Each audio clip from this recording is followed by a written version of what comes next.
first recipe that I'm going to show you is for this clean pumpkin spice banana ice cream, and it's really easy and super delicious. So if you're a pumpkin spice fan, you're going to love this. All you're going to need is some pureed pumpkin, some maple syrup, which is optional, 2 frozen bananas, and some pumpkin spice. Okay, so what you're going to do is you're going to add your 2 frozen bananas into a food processor or a blender, and then you're going to add in half a cup of your pumpkin puree into the mix. After that, you're going to add in 1 teaspoon of pumpkin pie spice and 2 tablespoons of maple syrup, which are totally optional if you don't feel that you need that extra sweetness. Anyways, after you've added in everything to your blender or food processor, all you're going to have to do is blend. And you may have to get in there with a spoon and make sure everything is incorporated, but once it looks something like this, you're basically done. It is that easy. So this is a really good alternative for ice cream if you love ice cream but are trying to eat healthier, because the base is bananas, so technically this is like a little smoothie. You could even have it for breakfast. So I decided to drizzle mine with a little bit more of maple syrup and a few pumpkin seeds. Up next, I'm going to teach you how to make my favorite recipe out of the bunch, which I'm kind of calling my apple pie in an apple healthy version, and that's a really bad name. Wow. Okay, so what you're going to need is some oatmeal, some ground cinnamon, an apple obviously, some melted butter or butter substitute, some brown sugar, and some vanilla extract. I think I said vanilla extract twice. Anyways, that's what you're going to need.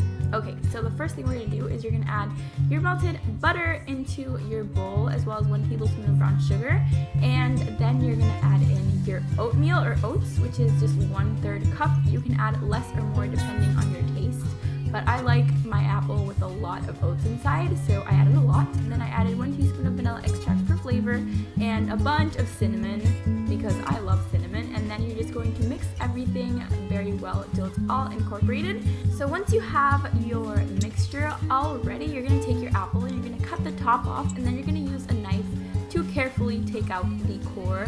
Just make an incision like the one I'm making here. Wow, incision, that's a very medical term. Anyways, you could use a spoon if you want to take out the insides of your apple instead of the knife, but just make sure that you don't have any seeds inside and that the hole you're making is big enough to fit your oats. So once you're done, your apple should look a little something like this, and our next step is to just fill the hole we just made with the oat mixture. Okay, so once you've filled your apple, our next step is to grab our plate carefully and put it in the microwave, and you're going to put this in there for 2 minutes, and the heat is going to make our apple kind of baked, but it's actually in the microwave, so it's really easy.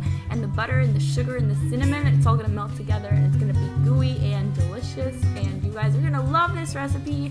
Anyways, once you're done, the plate is going to be really hot, so be careful when you're taking that out.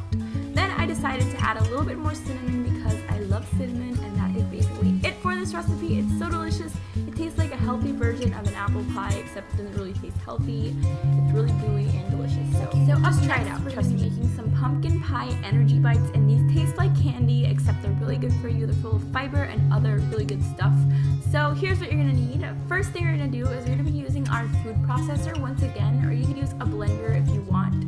So I'm adding in half a cup of pitted dates. Actually, I'm just taking out the pits as I go, and then I'm going to be adding 1/3 cup of oatmeal, and these 2 things are going to form the base for our bites. Then after that, I'm adding in 1 tablespoon of cinnamon, as well as 1 teaspoon of vanilla extract, and then I'm also adding in 1/3 cup of my pumpkin puree, and then I added a few pumpkin seeds just to add a little bit of festivity to our bites, I guess. Then all you're going to do is blend carefully, and it's going to start turning into a sticky mess, so you may need to use a spoon to push everything down, but you're just going to blend it until it starts to form like just one big ball inside your food processor. You're going to see when that happens, and then once that starts to happen, you're basically done. So up next, you need to make sure you wash your hands for this next step, because you can't be doing this with dirty hands. What you're going to do is you're going to grab a little bit of your mixture and form it into a little energy ball, like this. It's pretty self-explanatory.